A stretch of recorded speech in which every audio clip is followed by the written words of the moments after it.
Neck-throughs, guitars, they're like a guy that you won't have a beer with you.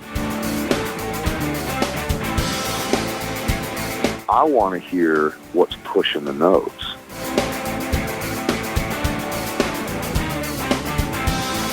Freddie King and B.B. King, Albert King, and let's not forget Burger King. I don't want to blow my knuckle out. Stainless steel is the work of the devil. These go to 11.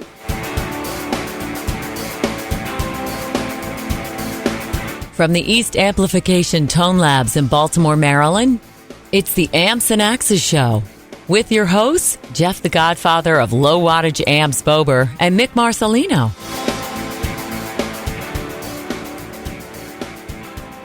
Well, good day to you, Mr. Bober. Good day to you, Mr. Marcelino. How are you? Oh, it's beautiful. Weather. It's nice. It is. And you know what else is nice? Our fans. That's right, these guys. You guys are turning the numbers just like we said. And I know it's summer months. You guys are on vacation. Guess what? Your phone can go with you, too. So thank you so much. Yeah, take us with you, because we cannot do this without you and your friends. And when you do, make sure that when you tell your friends, that you tell them that you heard it here first. That's right, because we always try to bring you something first, whether it's a guest or whether it's something you didn't know about the guest, or we didn't know about the guest. So if it's a first for us, it might be a first for you too, and your friends. Yes, tell them they got to hear it here first. God, can't speak today. Anyway, we're gonna bring you somebody that we just recently found out about, so it's a first for us as well. Yeah. So we're gonna take a pause for the cause. And we are going to bring you guitarist Malina Moye. This is Sean Wright from Lollygager Effects, and you are listening to Amps and Axes. All right, and we are back as promised with our guest of the week. I'm going to say upside down, but guitarist Malina Moye. Hi, Malina. How are you? I'm doing good. How are you guys today? Doing great. Thanks for being on with us. Thank you for having me. It's a pleasure. I see you have everybody on, so I was like, oh, my God, I want to be on, too. So, yes, thank you for I'm like, everybody, I want to be on, too, so thank you. Well, here you are. So, if you've seen and listened to the show, you can't see it, but if you listen to it, you know how this works. So we're going to take a trip in the Wayback Machine to start off with and find out where Malina Moye was born and raised and what got you into this wonderful world of music. So give us some history here. I love it. Okay, so for me, I was actually born in Ohio, so little old Lorain, Ohio, and right outside of Cleveland. And what I always tell people is, like, when you think of Ohio, obviously we have the Rock and Roll Hall of Fame. Everybody says, Cleveland rocks, and then also it's the land of funk. So I would say for me, a lot of my DNA is definitely funk and rock. But the kicker is I was born in Ohio. So growing up, my parents, I come from a musical family. So my dad actually plays the bass guitar. So he plays with currently Bernard Allison. And then my mom is a drummer and a singer. So she was opening up and also singing with Tina Turner. And then they actually had a band together called The Techniques. So I guess it was only natural that my brothers and I kind of fell in line. And they were like our first musical heroes, your parents. And then, like, everybody would always come to our house. I remember just being, as a kid, Babyface, George Clinton, because this was just like regular all day, everyday, normal, things for, So, and then I'd say as we moved to Minneapolis, this is where I started to really started really honing in on more rock, because obviously we have Prince and that, and then of course the Minneapolis sound, and just in Minnesota, just a plethora of incredible artists and just the music. And every night it's nothing but music. I mean, every night it's live music. I always say that we have some of the best musicians in the world. Clearly you've got Prince, and then of course there was Jimmy Jam and Terry Lewis, and I mean, without all the history that they've created half of the Billboard charts and the music in the world, you know. So just having a chance to listen to the Minneapolis sound, and then for me, I'd say Prince. Like, people always think that as a guitarist, and again, being left-handed, so funny that my dad always says to me, people always think that I played a lot of Hendrix. But the truth was he never played Hendrix at all.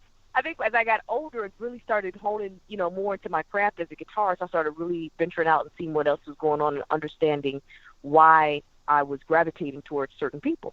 And then you start to, as you go on and you grow up, and then you get in this business, you start to see your lineage. As I was, you know, again, this is all off subject because I could talk for hours, but just to, you know, I was having the same conversation. Like, you start to understand you're a descendant of someone, because it all is just like you see what they're doing, and then you do a remix of it, I like to say, and then you borrow certain things, and the goal is obviously to make it your own. But for me, sure. the essence of funk and rock. So I look at, for instance, you know, I think that music itself is just music. I think that people always are the ones that always put these different genres on it, but it's the same notes. It all depends on what and how you, what emotions you put on it, what effects you put on it, but it's the same notes. It's the same thing. It's just a different feel. So for me, I always look at funk rock, and I think that, you know, when I look at like Prince, and also then you start adding in the blues rock, and you start talking about Hendrix, and so it was mainly just hearing the keyboards and hearing the guitar, and then just seeing the guitar just being so up front, and I just felt it was just so powerful and so in your face, and it just seemed so badass. And I remember my father first giving me my guitar when I was 6, I completely didn't want to play. And then I remember when he left the room, he gave it to me like a right-handed person. Well, I'm naturally left-handed, and I can't play I can't play right-handed, period. So when he left the room, I just took it and flipped it upside down, and then I started playing like that. And he said, "That's backwards." And he goes, "But I don't know." And I said, "This feels right for me." Wow. Yeah, see, I was going to ask, I was going to go back and go, when did you first start playing? But you just mentioned that 6 years old, your dad gave you your first guitar. Yeah, because we got everybody around our house, so you have to understand that the instruments are just laying around, and we are just, you know, trying to copy off our parents. And my father, literally, he gave me 1/6, and I would say like 9 is like really when I was like, you know what, I like this instrument. And then suddenly, I want to say, I think probably like about 12, we actually had signed our first record deal. Right out of high school, like right in, like going into junior high. Was this a band that you had put together? Yeah. So then at that point we became Moye. So my mom and dad basically was like, you know what, these kids are really talented. Maybe we should do it as a family band. And then that's really where a lot of my, I like to say my schooling came from, was my family band. My mom, my dad, and my brothers and I traveled all around the world playing music. And yes, and like I said, meeting some, you know, and then enters Prince. You know, we're in Minneapolis, and you're going to run into some of the best players, and then suddenly, you know, the goal is you just start to want to fine-tune and become Malina Moye. Sure. And then that's where we get to right now. But yeah, that yeah, I mean, you know, that was it. And my parents, I'm sorry, go ahead. No, I was going to say, what was that first guitar that you got?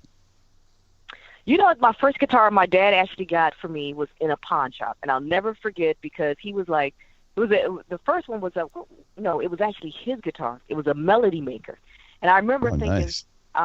Right, and then I was like, okay, and I remember I wanted to have something of my own, and I never forgot, like, my dad, I might have been like some babysitting money or something. I remember my dad was like, okay, you know, I'm going to take you to the shop, and then you can, you know, you put down at least $50 and I'll pay for the rest. And I remember it was a Lotus guitar, and I remember it was, I mean, it was kind of, and I hate to say that because in case they're around, but it was an okay guitar, but I just remember the freedom that it felt because it was mine. And I just played that guitar, and I want to say, then suddenly my dad's like, okay, you know what, now you're ready for a Fender. So then at that point, I ended up getting a Strat. But the kicker is, because I had already taken a right-handed guitar, my dad, it was more choices to go with right-handed than left-handed. So my dad got me the right-handed guitar, which was the Fender Strat, and I played that, and I liked it. And then, obviously, as you know, you get older and hopefully I want to say you get better and you start to understand what changes you're looking for. I remember my dad, he said, man, Malina, I'm sorry. I don't know why. We just didn't get you a left-handed guitar and string it the right way. He says, but I said, hey, it made me, I guess, the player that I am and kind of helped me to create, a unique thing. And, and just, always think outside the box and look at different intervals and version of chords. Right. Because backwards. you execute things differently. Oh, yeah. Playing upside down for sure. Right. Like Eric Gale. So basically left-handed body, right-handed hit, right. And the chords are inverted. So it's so funny. I was just with Stanley Clark. I was doing a gig with him. It's funny because, he was doing his school days, and obviously the song is an A. But when you're with Stanley, the crazy thing is, he'll just do whatever, right? I mean, because that's Stanley. That's what he does. And it's so funny because I was doing the record, and then we got to the bridge, and he's like, I want to just change all this out. I want it more open. I want everything open. And I'm thinking, wait a minute, how much open can I get? And then he looked and he's like, oh, yeah, you're not really. I'm like, what the hell? These are your chords. This is what you're doing. And it was so funny because he looked at me and goes, oh, my God, that's right. You're upside down. Because he was trying to do some different changes. And I guess he was looking at me and he's like, that's just freaky. And then I realized, like, yeah, so then you get, and that was also like part of my quest too, is when I started going, man, with bends and things, I was like, man, I got to find a player who's just killer with this, which is how I found Eric Gale. Yeah, because he can do like crazy 2.5-step bends because you can pull so much better than push. Exactly. And then Eric's like, look, little sis, he said, this is this, and he literally sat me down, and it's just because there's only a few of them. Stan Skippy's one of them, again on the Hendrix Tour, and Eric Gale's, and people I just Doyle. personally. Of course, oh, come on, Doyle's incredible. Yeah, I mean, yeah, you know what I mean? But I mean, like, that's a whole other story too. But yeah, I mean, when I had just reached out to Eric, it was so funny because it was during maybe I want to say a little before 2009, right? And I remember that Eric Clapton was doing his Crossroads, right? The next Crossroads. And what happened was, long story short, I was invited to actually play this particular Crossroads for the Village stage, and for some reason they couldn't get it all worked out. But they were like, please come out, and then Eric wanted to, come, and he was telling everybody that, Eric Clapton invited me to come. I was like, no, Eric invited me to come, and you and my dad are following me to come down. But it was the best time because we ended up going down, and that's when I ended up meeting the Dunlaps, and Eric and I just started trading licks like right there in the Village, and it was like that became like a whole other stage, and everybody was just like, oh my God, who's this girl? And I think that's kind of what also really, started to make it the best way to learn is to get thrown in, right? And then you start to just go for it, and right, and you really see, just to really start making it better. Every day that's just my quest to be better than I was yesterday. But with somebody like Eric Gale and just seeing, again, the inversions, how he sees it, and then he just gave me some tips, hey, this is, as an upside player, upside down, this is something that I do, this works. And then after that, I was like, I got it. And then we were set. And I'll always be grateful. So funny you bring him up, because Mick and I earlier today were just talking about him, and it's like, he absolutely is one of my favorite players right now, hands down. Mm-hmm. Well, Eric, you get man and say about Eric. You set Eric up. Yes, Eric is amazing. And I remember, see, again, I could go on and on about stories, but I mean, I remember, for instance, even like on that Hendrix tour, because we got Doyle, myself, and Eric Gales and Caesar, and so a few of us are upside down. Caesar actually is left-handed, but he plays left-handed, so it's just always so much fun because, once again, you learn so much. I mean, and what's great is they're all learning from each other too. There are no egos. I mean, everybody is just so cool and so supportive, and I loved it. And what a great environment. And the stories, oh my God. Yeah, there's got to be a few there for sure. For sure. I mean, the first time I went, it was like 2012. And, before that, Susan Sebeshi and, of course, Derek Trucks, I think they were like maybe 2011 or 10. And then with this one, I was like the first team they had brought in for that year. And it was crazy because we all were in the dressing room together. So can you imagine, like, here I am, like, putting my makeup on. And it was the best back. Like we all said, the actual performance is in the dressing room. So Johnny Lang and Kitty Wayne, everybody's in the back, and we're all jamming together as I'm trying to like put makeup on. And it was just crazy. It was just the best. Those guys are. I love them. I learned again nothing but the utmost respect and phenomenal players and just good people. That for me is the best part, to find out that they're all good people. They all interact like just people, Yeah. Too many times you meet people and you can't stand them. You know what I mean? Right. Like, right. Oh my God. I think a lot of those days are over though, because everybody's kind of been humbled by, they have to work. Years ago, record companies would make you famous, and now that there's really not any record companies, you have to get out there and you have to pay your dues, man. And I think that's really made a lot of musicians very humble. Yeah, most of them get along really well nowadays. Yeah. No, and this is very true too. And I think, and again, I tell you, because I know that this is being taped too. And let me tell you, they will text me and call me and say, Malina. So I have to be careful about certain things. That's why I'm like watching what I say, because trust me, I'm like, for instance, no, but you're absolutely right on all those points. But I will say, it's just that it's amazing again, as because obviously amps and axes, and we're talking about guitars. But one of the coolest stories is, I will say this, Zakk Wylde, incredible. What I love about him is, man, just the confidence. When my man gets out there, he's going to kill it. Like, that's going down. And I remember when we got on the bus, it was like, and again, I'm not going to say which of the members, but I remember we're all sitting there, and they always say, I want you to understand there is space in notes. There is space. I was like, oh my God, because when he comes out, he just goes. Oh, like, there's not many spaces. No, there's space. And so it was like this whole, there's space in notes. I want you to understand this. And everybody's laughing, but I'm not going to say who was saying this. But, it's just that it was extremely funny, because you start to see how everybody just sees each other. And they know it was no harm. But it was just so funny, because nothing but respect, but at the same time, just a cool little jab. And that one thing I thought was interesting was Eric Johnson, he tuned his guitar, I want to say, I thought it was like 10 times.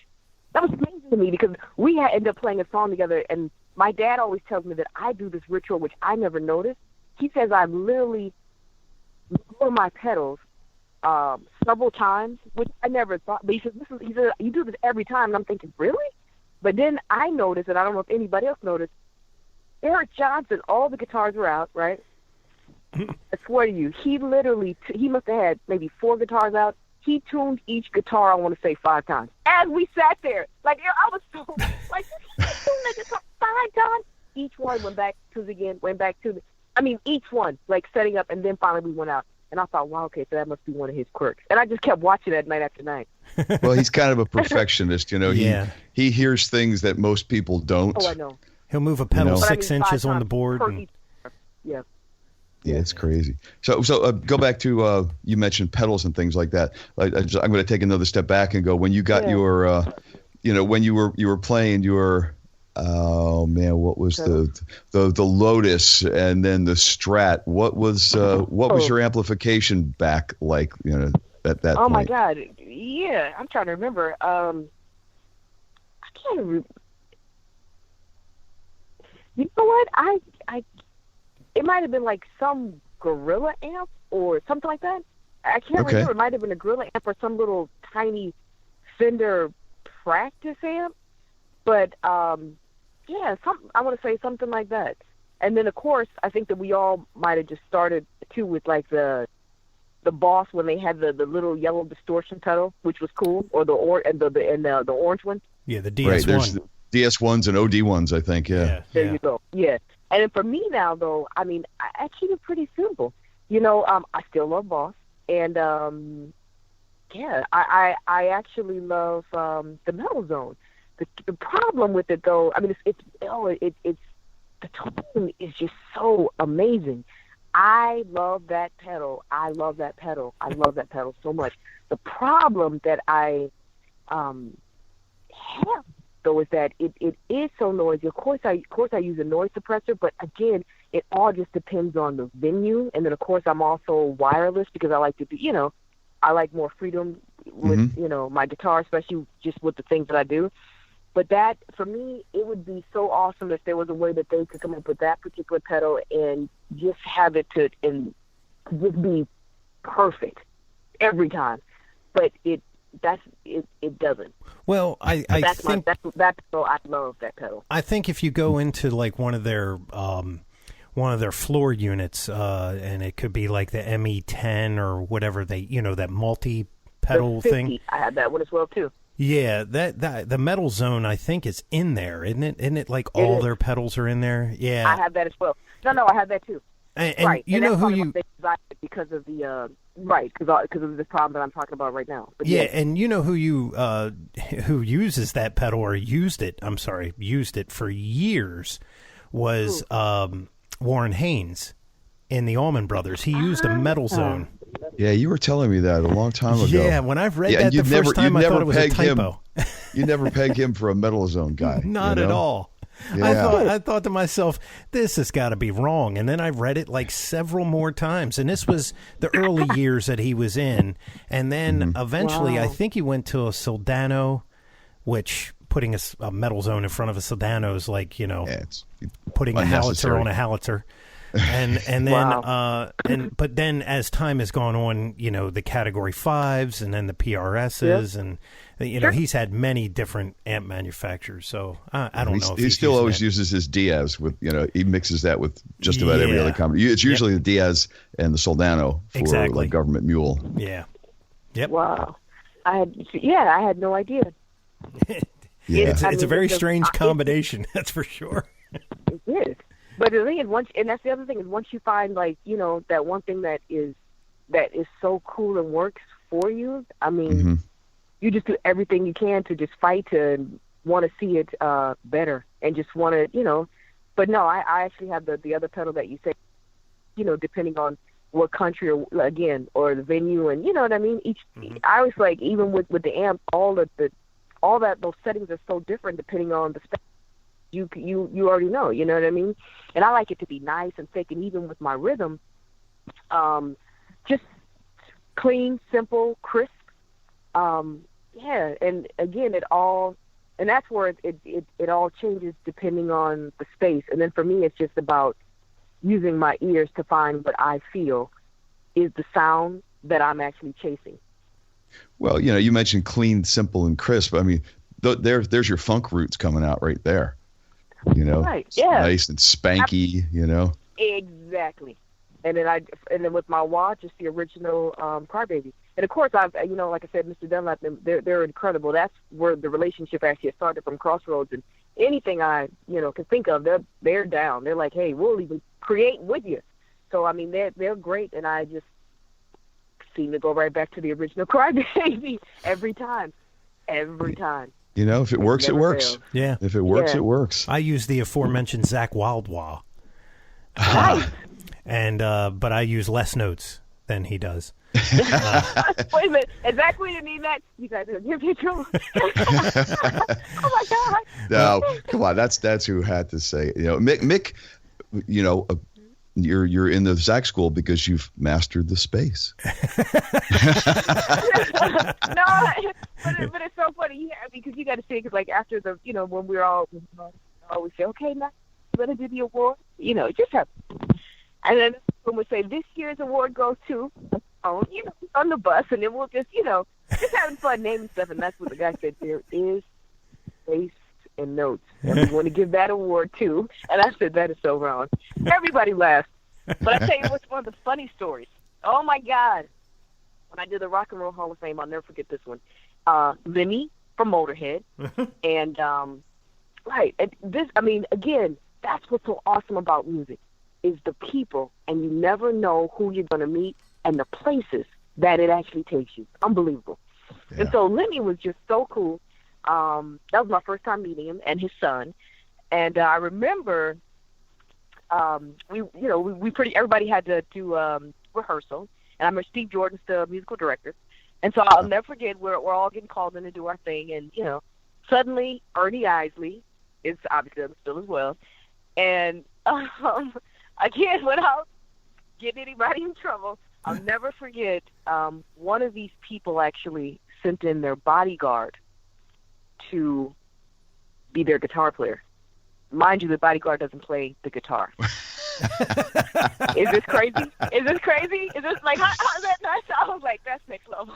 And I remember going, wow, okay, now how's this even possible? So everybody's like, well, this guy doesn't play. He just held this guitar.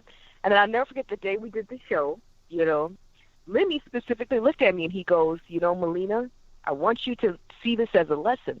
No matter who you are, no matter how big you get, you got to always make rehearsal. I want you to know that. And I said, no, I get it. I get it. He's like, so you see that tomorrow, watch what Rolling Stone says. I want you to watch this. And the kicker was, I'm not going to say the name. You'll all have to pull it up. But that actually happened.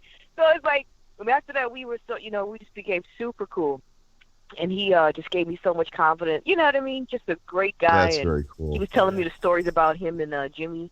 So it was very interesting. And I don't know why I just thought of that. It's just that, Well, the bodyguard was just there so that the LD could focus the light on him. Exactly. That's all. Yep. And he was man, just there to hold the space. You would go, are you kidding me? Like, I mean, I was like, are you kidding me right now? The bodyguard is playing the guitar. They're like, this guy doesn't even play the guitar. And they're like, excuse me, is he coming to rehearsal? Or? And they're like, yeah. But it's so funny. And Lemmy said, let this be a lesson. And I want you to understand that no matter who you are, you have to show up. And he said, watch, tomorrow, Rolling Stone's going to talk about this. And I said, you're right. Yeah, I think a lot of those guys, a lot of times they get complacent and stuff, and they think they got it handled. And, you haven't looked, they haven't been in the room. They have no idea what they're facing. And then they walk out on that stage cold, and it's like, what? And that's exactly what happened. That's exactly what happened. But then this person is so, professional too, that people are just like, okay. But it was like exactly what you said. But it was funny because for me, just sitting here going, oh my God, here's Merle Haggard and this, Merle and Lemmy is talking, here's Chuck. And just to see, their reaction to this person and then to hear all the things that everybody's actually saying. You know what I mean? When you're like, how did I get here? What the hell? And that's kind of what I was doing. I said, this is unbelievable. So it was so cool. So things like that where I'm just like, man, thank you. I just become so grateful that that from just the love of wanting to play has taken me all these places. And like when you said, also as a record label, I actually own my own label. So my thing is I came to California with $20 and I was homeless. I used to wash up in gas stations, and I remember people, they had no clue I had nothing. And I would literally just call, from a phone and just make sure from just different phones so people would know that I was okay. But nobody could, nobody ever knew, literally. Then I would sleep in between the front and back of my car, and I have a Bible and a knife. And then this guy ended up, he heard my story, and the kicker is my partner goes, this, don't say this, but the truth is he ended up hearing my story, and he said, I think you are exceptionally talented, and I'm surprised someone hasn't stepped up and, really given you what you want. And I said, well, I'm understanding a lot of how this is a business. I always say to people, everybody's in the music industry. There's only a certain few that's actually in the business. And this is a business. And I remember we ended up putting together a PPM, and we ended up raising a little over $500,000. And I remember the guy ended up saying, you know what, I'm going to just take a chance. I think you're incredible. And, of course he has money, but I remember he sold his Ferrari, and then he was like, here. And then he put another couple hundred with it, $1,000. And then off to the races we went. And then that's how I discovered how a lot of this works, because, a lot of people don't, there's so many levels to this, meaning that, people don't understand that, when you have a song and you're like, man, I don't understand why the song isn't being played on the radio or this and this. What they're not getting is that nowadays, because everything is so accessible to you, you can make these things happen yourself. You're going to have to put one foot in front of the other, but they want you to figure out if this is a hit, because I always say to people, what you're asking me to do is to take my money and to find out if you're a hit. So what I'm saying to you is you should take a second out of your home, get a radio guy, and see if you have a hit, because that's exactly the same thing you're asking a record label. And then they go, really? I said, that's what it is. Because then you start to understand, like, okay, so you have a song, and then you have to see the format. And that's why, for me, I can have a whole lesson or do like, are you kidding me? Speak to everybody and say, musically, this is what we did. This is how we got here. I mean, from nothing at all, from looking on the ground for pennies to eat, to actually being able to, make a living at it. Yeah. Man, that's crazy. Yeah, there's the correct word. Make a living at it. Absolutely. Yeah, I mean, it used to be, there were quite a few record companies, and record sales would be so that they could afford to put money in to take a chance on people. Sometimes it succeeded, sometimes it didn't, sometimes it succeeded extremely well, and that's how they got bigger. But with the way music is today, there are less music labels, and they really don't have the cash flow to take a chance on 1/10 as many people as they used to be able to do. So you really do have to do a grassroots kind of thing on your own. You got to take a chance on yourself. Yeah, but what's great about it is it's all possible now. That's what I'm saying is so great. This is why even when I go and speak to aspiring musicians, I'm like 100%. Everything that you want can happen. You just really now have to work at it for real, and you will control everything that you want. And again, and I go, I'm a person that came here with $20, literally, and like you said, yes, to make a living. I remember when I was standing on top of a castle, and we had a royal flyover, the Red Arrows, and I had just hit the last note of God Save the Queen, honoring the Queen of England, and I remember thinking, oh my God, this is unbelievable. If you would have told me all this, there was no way I would have believed you. Wow. I mean, seriously. That's pretty cool, man. Man, I mean, your story's almost like Yngwie. Yngwie, he came here, what did he say? He had one pair of clothes, he had one guitar, and I think $20. And he hit the streets of L.A., and that was it. And, look at them now. This guy's made an entire career.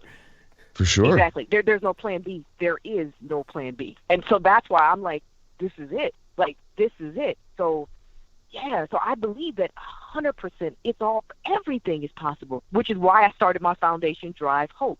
Because I'm like, the one reason why I'm here is because there are places like, there are podcasts, and there are journalists, and there are people who are like yourself, have taken time to speak to me and to speak to other people that allow us to realize other stories that sound like something that we can identify with. That makes me say, you know what, if she could do it, then I can do it.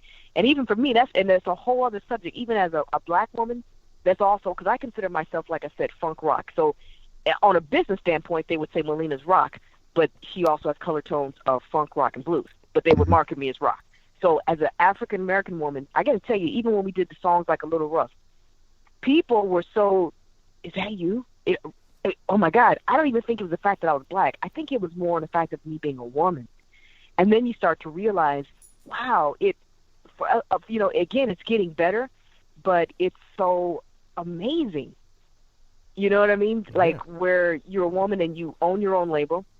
You're a woman and, again, you know what you want. Trust me, I've had the guitar players where I will walk over to you and I will unplug you if you are not hearing what I'm talking about. But I don't care. In my mind, I'm like, no, this is not cool because for some reason you're not respecting the fact of what I'm trying to do or who I am, and you seem to think that your lick matters more than mine. Mm-hmm. I don't think anybody should act like that, and I don't care who you are. Me either. When somebody is up, it's their time. That's right. That's how and it will be your time. Amen. But it's not your time and their time together. And when you're playing with Steve Vai or Eric Clapton or whoever, don't try to show them up because right. No, hey, you do what you do. That's you just do what you do because that's all. That's it. That's it, man. No matter what, I would say honestly. The first thing I remember my dad always said to me, Malina, I know how much you love Michael, you love Eric Clapton, you love Steve Ray Vaughan, you love all these people. I said, yes. And he says, you want the good news or the bad news? And I said, I take the bad news. He goes, here's the bad news. You ain't ever going to be them. Ever. You want the good news? I said, yeah. He said, they're never going to be you. And I said, I got you. And he said, Yeah, he said, go do you. No matter what. You do what you have in your DNA, you're going to win. That's it. You don't, that's what you do. And I took that with me for the rest of my life. So that's why when, you know, other people come up like, oh, my God, I can't believe I'm going to play with this. And I swear to you, I do it. I'll go, oh, my God. Oh, my God. And then I'll say, hey, I'm just going to be Malina. And every time Malina shows up. Well, that's, you know, you're going to be the best at that point because that's the best of who you can be is you. Amen. You know? So that's when you're going to be your best. Yeah. Yep. Yeah. So, well, you know, you mentioned, I'm sorry, Mick, go ahead. Well, I was just going to say, you know, I think a lot of the misconception, especially today, and it could be with younger players, you know, there's so much. When we talked to Rusty Cooley, he said this, you know, there's so many YouTube guys out there and they're doing, and it could be anything, just any song that you want, and they're doing it note for note and their thing. Yeah. He said, you know, he goes, I never really did that. He goes, I learned those licks from, you know, Randy Rhoads and stuff and your guitar heroes, but then he turned it into his own thing. And that's what we need. We need more of that because, like, you know, and actually Jeff and I had this conversation today, and it'll probably be a future show here or a past show, depending upon when this one airs. But it you know, the guitar heroes, that's a thing that's kind of like of the past, and we need that to keep this music thing going. And we need to embrace more of these original players. Absolutely. Amen. Well said. Thank you. And can I tell you something? That's so important because Marcus Miller also said that is exactly what you said. One of the most important things is because if we look at more guitar heroes, let everybody do their thing, everybody has something that makes them unique. What makes the guitar so special to me is we could play the same guitar, same strings, but you and I will never sound the same. That's right. That's what makes it so incredible. It's like our own print, like your own handprint, your voice, your tone. That's why I love it because I'm always, no matter what, I'm always just trying to be creative and fine and just be Malina. That's it. And I want, like, for instance, again, if you start playing songs and breaking down why I chose certain chords, why I chose certain licks, you will see, even like in one of the ballads I have, I put rock chords on with full bar chords, and then I also did the melodies inside those particular chords. Because for me, this is a part of my DNA. This is what I see. And when you look at songs like A Little Rough, for instance, when you hear the lead lines, I would love it. I want my lines to be singable. I want you, when you hear the notes, you go, that's Malina. That's Malina. I know that lick. That's how she is. That's her. So that's what I'm trying to create. And I want how people see Jimmy, I want people to see Malina for what I'm bringing to the table. Because, you know, and again, I remember, like, when we just did this Brazil thing, it was so cool where the guy said something, I'm not trying to mess it up. He said, you know, people do a comparison about Hendrix, and I said, honestly, Jimi Hendrix is obviously in a league of his own. There's no way you can even put anybody, in my opinion, on that caliber. What I did like is the guy said, one thing that I found was comparable was that you like to mix music. And I said, that's it, mix sounds, mix genres. Yes. And you would simply start thinking about, you know, of course, tone and attack. But for me, it was about not just because he's got his own thing and no one's ever going to touch that. He's already got his place and is the reason I'm a descendant of this and a descendant of Prince. And I feel like, you know, I want to make Malina and bring what I have to offer and hope that I can encourage and inspire not just girls, but guys. There's so many guys, which, again, people never show this stuff. And so I'll highlight these players that I'm seeing myself who are doing those YouTubes, and they're actually going doing lick to lick, and I'm like, that's cool. Because then I'm like, wow, that's the same thing I was doing, was looking at, you know, my heroes. And then, like you said, it becomes even cooler when you get the lick from Buddy Guy himself, or Kenny Wayne goes and shows you, hey, I seen what you did. This is how I did it. Oh, okay. That's what I'm saying. And then I go, you know what? I like that. And I'm going to add this to make it Malina. And they're like, okay, do your thing. So for me, that's what I'm trying to do. Yeah. So when people always, and you know what I mean? Yeah. Well, I get to think too, where people. Sorry, go ahead. I was just going to say, look at Eric Clapton. Eddie Van Halen touts Eric Clapton as his main influence. Now, I defy you to listen to Van Halen and go, oh yeah, it's definitely Eric Clapton. It sounds like Clapton. Yeah, right. I love it. I mean, that's a prime example of a guy that took those licks, turned them into his own, and so much that, you know, he became another one of those guys that was a guitar hero. Exactly. Yeah. Now, you know, I'm just curious. I'm going back quite a few minutes. When you mentioned you moved to California, you know, with $20, that came out of you know, you were in a band that had a recording contract. Absolutely. In Minneapolis, right? That's right. Okay, so. And you're like, why would you leave? That's your big question.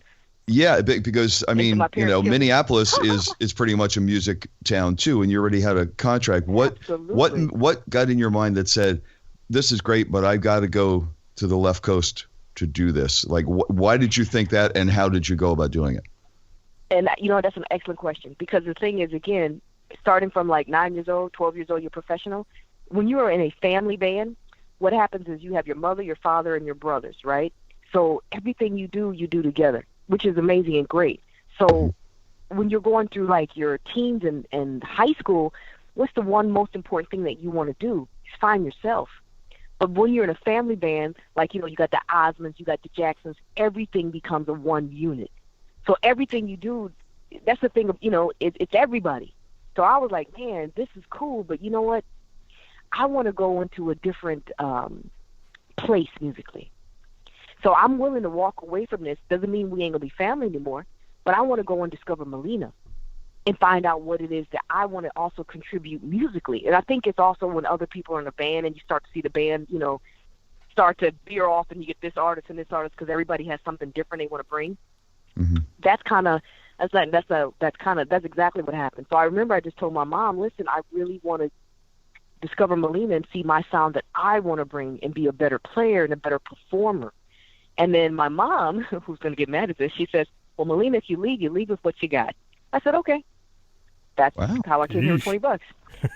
So you see what I'm saying, right? No, right? And so so that was it. And but with respect to saying that too, my mom also, because she saw that I'm a very stubborn person, meaning, hey, there is no plan B, and if I fail, for me it's not about failure.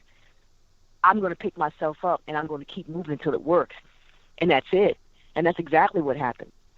And my mom, she ended up bringing out the car, and I remember she said, well, listen, here's the thing. I know you want to try this, because she was thinking, well, it just, you know, you'll do it and you'll come back.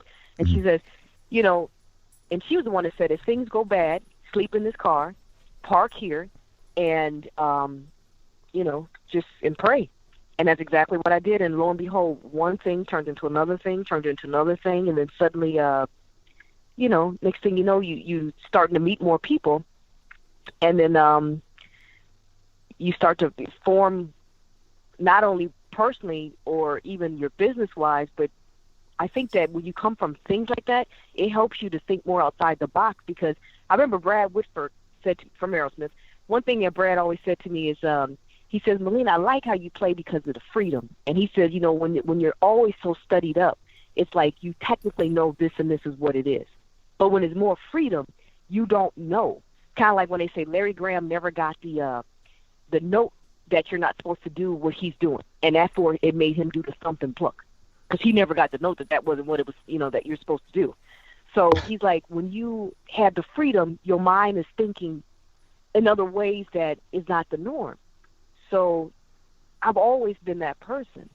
And so, you know what I mean? Because, I'm sure that all of us have been there, especially where there's somebody I'm sure that could play that guitar lick 50 million times better than me. I'm positive.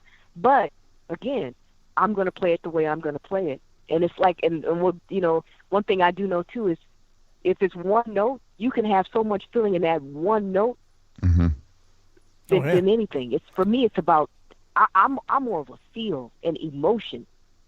That's what it's about for me. Like when you see that person singing and you feel like, oh my God. And you just like, I feel like they touched from God. Like that was everything to me. That's where I'm trying to go. Emotion and feel. Well, for me, yeah.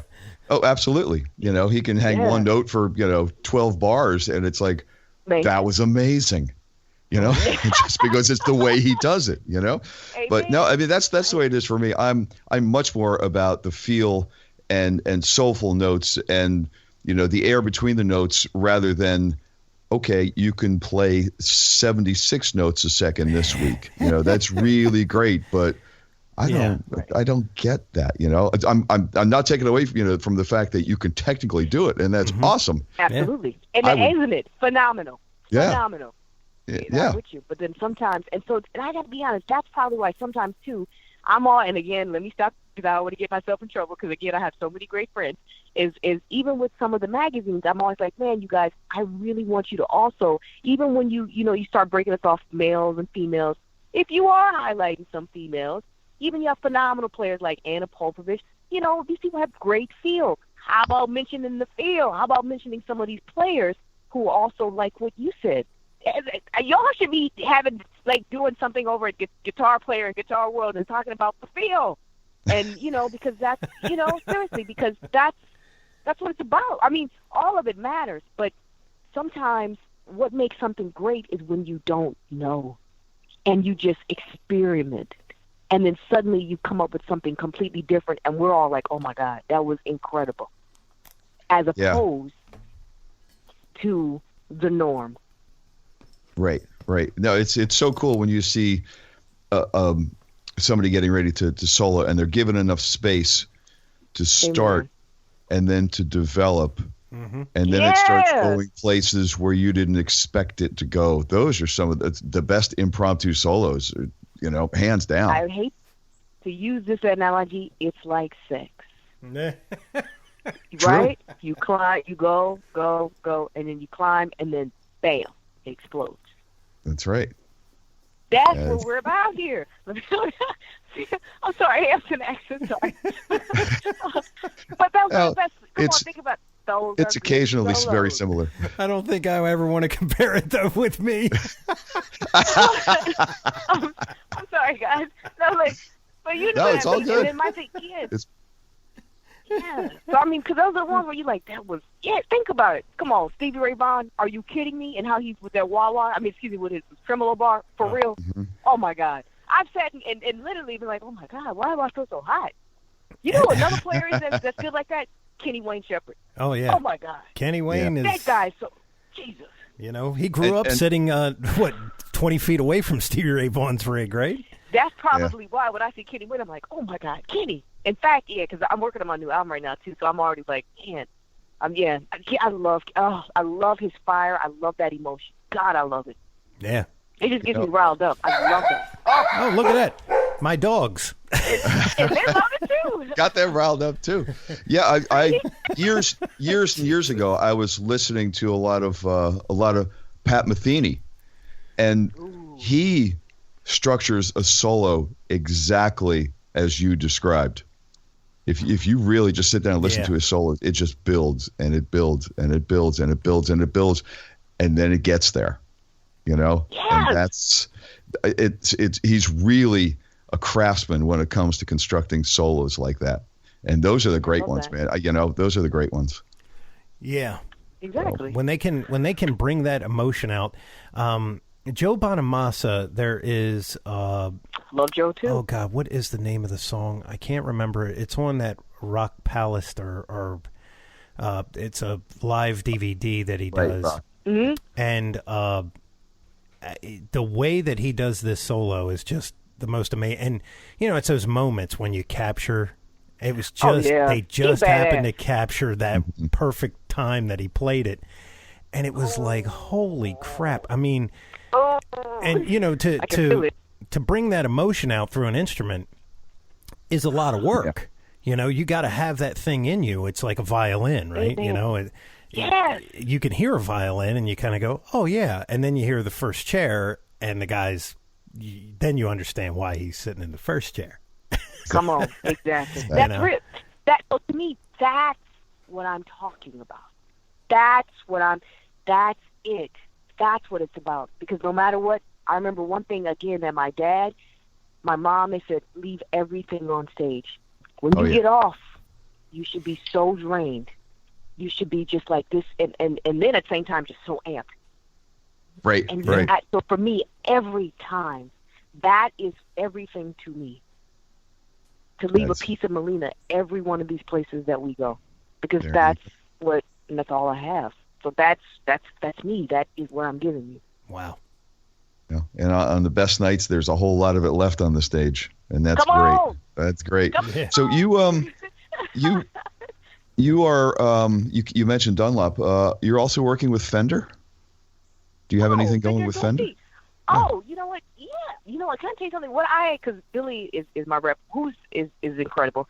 My thing is, I'm constantly saying, hey, you guys, I really would love to see Malina's signature guitar. And they're like, okay, let's try to make that happen. So the truth is, I mean, Fender hasn't done a lot of, we'll put it this way again, I love Fender very much. And let's just say this, I'm sure that somewhere in the works, we will definitely make those things happen. I know that it will definitely happen. And again, I specifically for myself like the Strat over the Squire, which is why for me, I wanted to just make sure that I can have a Strat Malina Moye signature, preferably off the specs that I like to play, because again, there are a lot of left-handed players. And I think that, people definitely want to have a choice of guitars, especially from Fender. And I think that it's about just staying on them and putting the right team of people together to help make that happen. Because like I said, again, I got to be careful of all the things I say. But, yes. But I know that I do feel that it will definitely happen. But I've been a Fender endorsee for many, many, many years, and they have been nothing but good to me, and I absolutely love them. Yes. And that's it. And, yeah. Now, Mark plays my strings. I love them all. Nice. When you get a guitar from Fender, is it set up strung upside down from them? No. Okay. So no, because if I want to go straight custom, absolutely, with all this everything that I. Oh, right. Yeah. Sure. Yep. Because again, for me, a right-handed guitar is cool, but I mean, like I said, with the body, that's not going to work because again, just really wanting to dig in deep, it's kind of difficult. So I'm always like, hey. Left-handed body, right-handed headstock. Mm-hmm. You know what I mean? And then we go that way. Mm-hmm. And then the other thing about it, too, is because I'm starting to see, like, a lot of, my seafoam, that green, the color that I have for for that particular guitar, it's just that I think with anything, it's all about,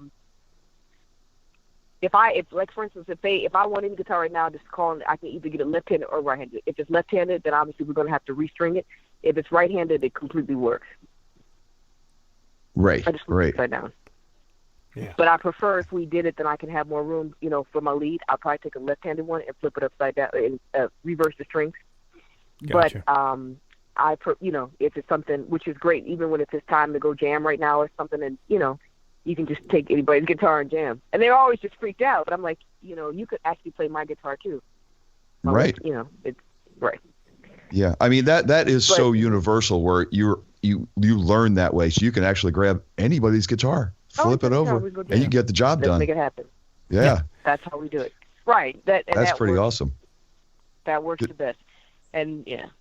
Because there are a limited amount of left-handed guitars out there in the world, Which is why that's so fortunate that you can do that, because you can just walk into a jam, and if there's no left-handed players there, for you it doesn't matter. For most left-handed people, It's like, well, I don't have my guitar, I can't play tonight. Exactly. Yeah, you're kind of screwed. For me, I just jam and go. That's right. So cool. That's right. And that's the cool thing about it, right? But yeah, and then like I said, it's great when you, as a Fender endorsee, what's great is, once again, you go, hey, you know what? If I'm doing this from all these years, can you change this? This isn't working. You know what? I need to, put these pickups here because basically these strings sound too thin. What can we do to make this sound a little thicker? I'm not happy with this. Can you move this? And then suddenly, we come up with the guitar that I currently have. And then my thing is I just keep saying, can we get a few more models like this? And then, of course, other people are now saying, hey, I love the tone and what you have. And then, Billy be the first one to say, oh, her entire guitar is custom. And I'm like, then we need to get these so everybody can have them. And so, seriously, it goes back to the conversation that we said. And I think that we're definitely going to make those things happen. And I think that with this new record that I'm working on, again, this is a business, right? Sure. So I think that, with the new record, I'm excited about putting this new album out. It actually will come out the first of the year. And then I think with the new tour that we have lined up, the rest of the year is just going to be a bunch of one-offs and just, prepping for next year, January. And then I think that with all that, I definitely think it would be possible to see about seeing a Malina signature guitar. So I always say to them, again, with all due respect, everybody on the Hendrix Tour, all those gentlemen, and I get why they get one, they're phenomenal. Every one of them absolutely has a signature guitar. And I said, even Anna, myself, you gave Mary Kay one. I get it. I understand. I said, at the same time, it's not even about, women playing. It's about the fact that as a player, I just also happen to be a woman, but I do know what I like. And I think there are a lot of people, man or woman, who would identify with what I like and would be open to purchasing something that is a piece of Malina Moye and Fender. Yeah. There you go. That's how I see sense. it. Right. So that's it. And the thing, and so to be honest with you, yes, we're actually putting those pieces together. And it's all about, putting the correct team together so that you can just have enough arsenal to make that happen. Mm-hmm. Well, hopefully the new record will elevate your status to the point where, they're gonna totally see that now is the right time to do that.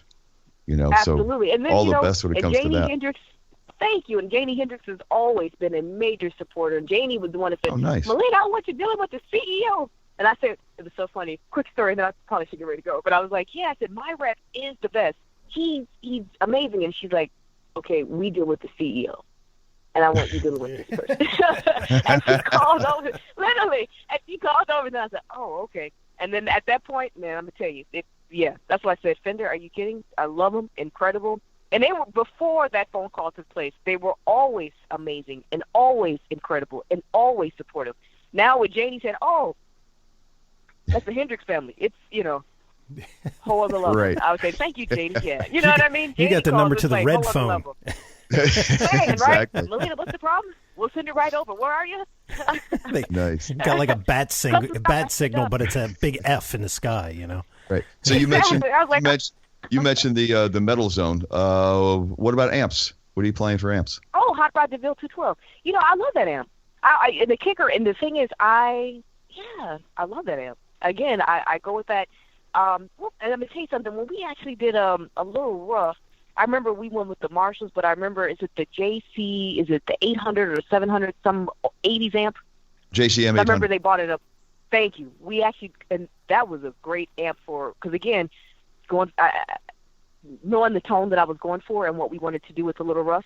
If you listen to that song, and if you guys actually play that and have that, listen to the rhythm guitar and what that tone sounds like.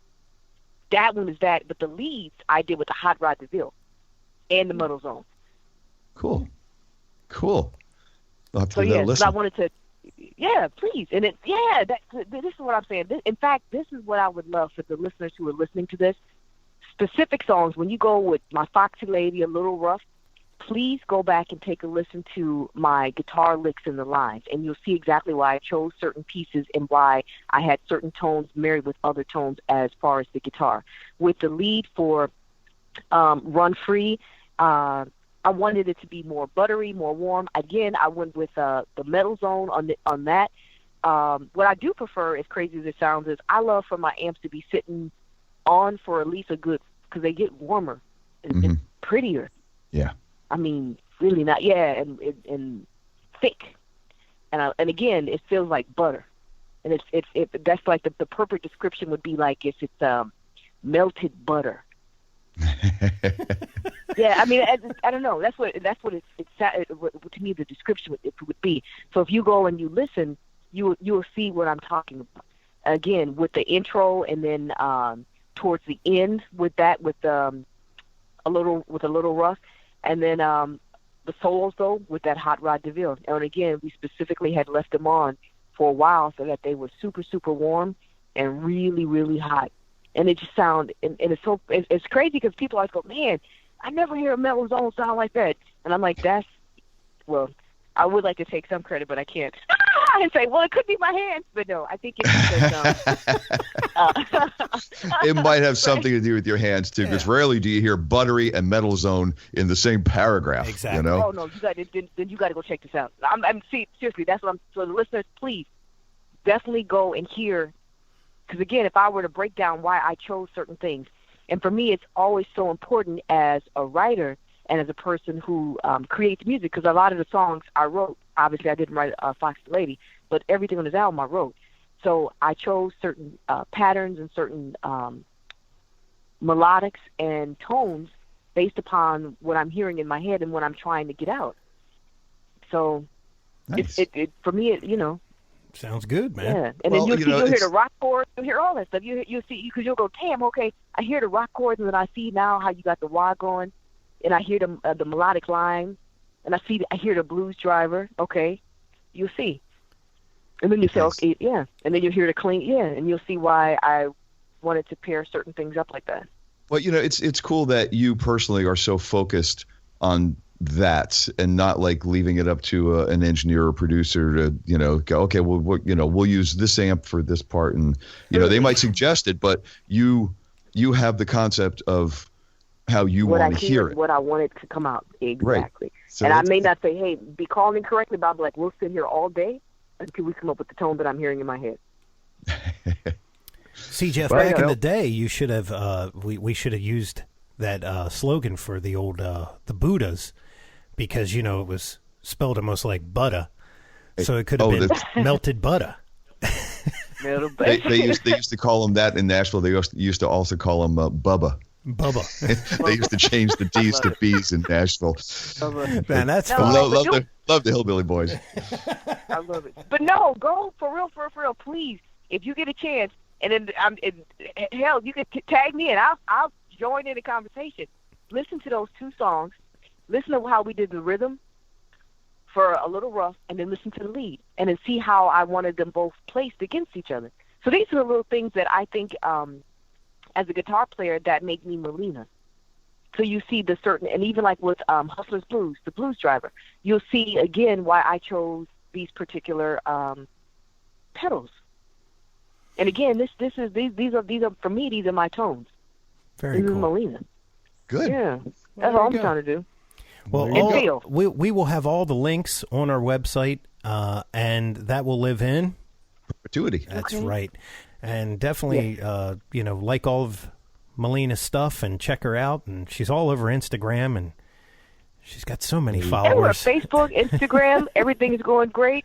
And again, Drive Hope is my foundation, so please come over and say hello. I'm so excited about my new record, which is actually coming out the end of January of next year.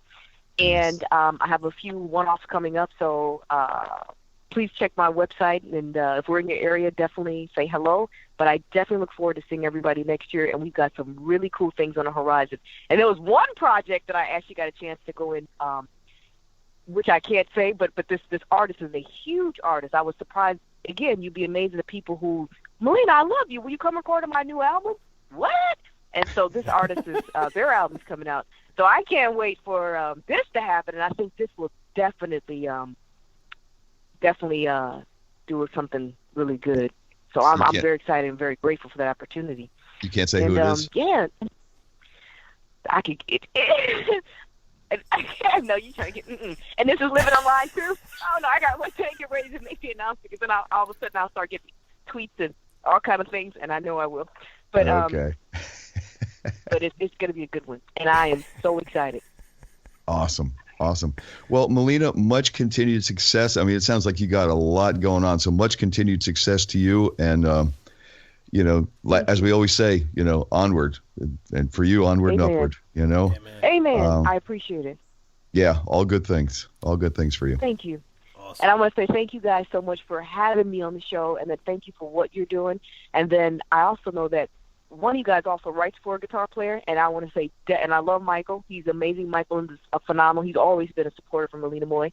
And then my thing is, I definitely want to see, like you're saying, I totally get it. The shredders are awesome. Come on, they're phenomenal. We need our shredders.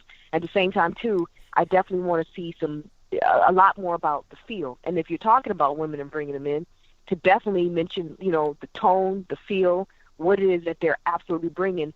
Because I know that the shredders, they always give a beautiful light to, but I think that it's also important, and funk. You got to have some rhythm. Was it Greg Howe? He's the one said, man, if I give somebody rhythm or hold on to it, sometimes they can't do it. They can shred all day long, but a lot of them can't hold the rhythm. They cannot. So so those important players, without that, you can't shred. Oh, for sure. And let me just correct you there. We know Michael, okay, but I write for Premier Guitar Magazine. So see, I got it wrong. Love Premier Guitar Magazine. Okay. So, Yeah, I do the Ask Ant-Man column in there. So, but I'm sure half of those guys listen, and maybe they'll start wising up to getting some females in there and sure talking about the things that you're talking about. We've had tons of females on this show. Oh man, absolutely. We are like the female corner. So, I think and what's so cool about it is because that's what makes it great, is because you're allowing all of us to get on and tell our story. And you said the one thing that's so important, our story and about our sound and our tone. Mm-hmm. That's what it's about. Because and for us to see that there are new guitar heroes. Yeah. And we can bring to the table.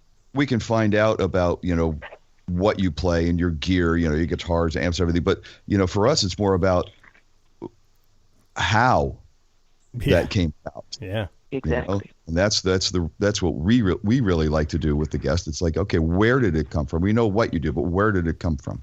So thanks for sharing your story. I appreciate it, and thank you. And I hope that you guys let me come on again with my new album. Hell yeah! Do the next time I'll plug up or something. Oh, there you go. Right? Yeah. Well, January. Hell yeah! We'll probably take us through guests. some licks. Cool. We'll plug up and we'll do like the Skype, with, on video.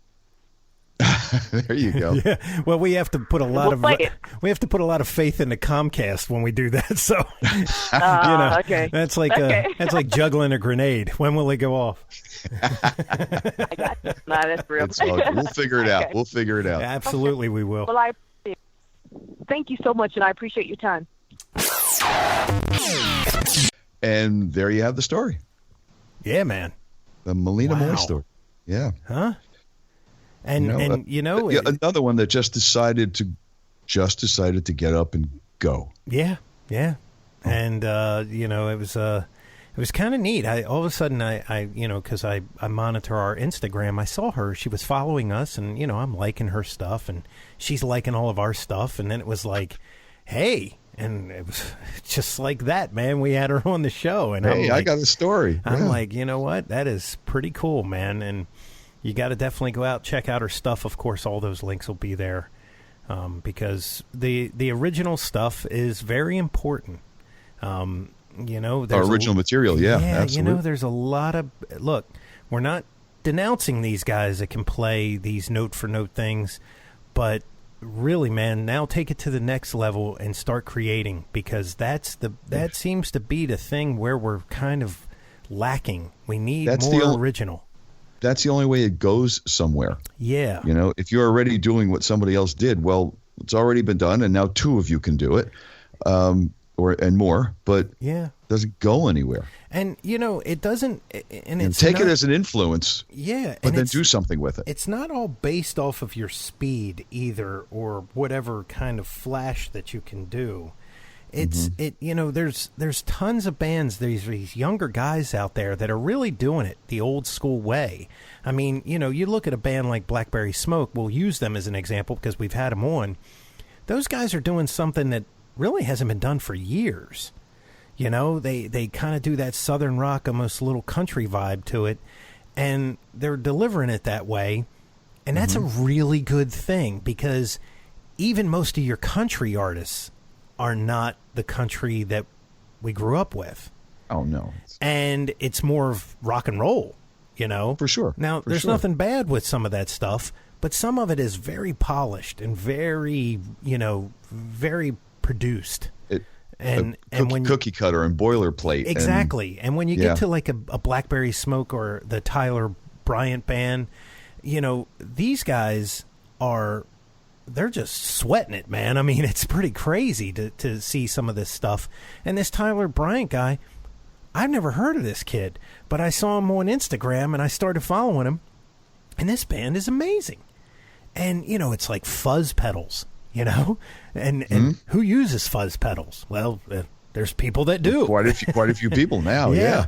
And, there's something about people, especially guitar players, that can control a fuzz pedal and make it actually sound good. Sure. Because, that's like taming a rhino. It all depends. And I tell you, some of the boutique pedal companies out there now are just making them so almost you can't tame them. I mean, they're making them to like break into oscillation and all this other kind of stuff. Yeah. But it's somebody in some bands will pick it up, maybe like a Muse or somebody that's already big and established in the touring circuit, and they'll just turn it into something really cool. Yeah. Because they work with it enough to know how to manage it, and all of a sudden it's an integral part of some song. And when we say guitar heroes, it's not always just the norm, because you got a guy like Tom Morello from Rage Against the Machine and Audioslave. Mm-hmm. That guy can play solos like really good, and really, he's kind of in there. But what he does with the guitar and his pedals and stuff and makes these noises, it's like he reinvented something that we probably won't ever hear again. But he kind of put himself on this different level. And regular guitar players look at him and go, "How the hell are you doing that?" Yeah, it's like in this part of the song, I want to try to find a way to make my guitar sound like a DJ scratching. Yeah, and boy, does he do it. It's perfect. It's great. And it's like, okay, I got to figure out how to get my guitar, because we're not going to hire a DJ for like 5 seconds worth of stuff, Yeah. So let me figure out how to do that. And that's the innovative stuff that catches sometimes. Yep. And it sets you, that's what we're talking about. It sets you apart from the others, to where the cookie cutter thing doesn't get you labeled that way. I mean, we're starting to hear bands where it's kind of hard to decipher which band is which. Right. And it's like, come on, guys, really, just bring it out. That's what we want. We need those guitar heroes, man. Yeah. Yeah. So keep at it. Just keep trying to do exactly. Like Malina was saying, she just wants to do Malina. You can throw crap at a wall, and some of it's going to stick. And that's what you want to do. Yeah, throw all the crap you can and find out what sticks. Exactly. Period. You never know, man. Just do it. Don't copy. That's right. So until next time, my friend. And we will bring you someone else that's original. Hopefully. Yeah, I'm Mick Marcelino. I'm Jeff Bober. And we're always saying, onward.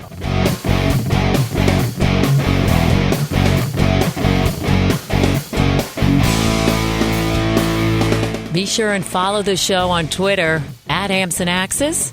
Also, make sure you like the show on Facebook. For news, comments, and everything else, visit the webpage ampsandaxescast.com. Thanks for listening.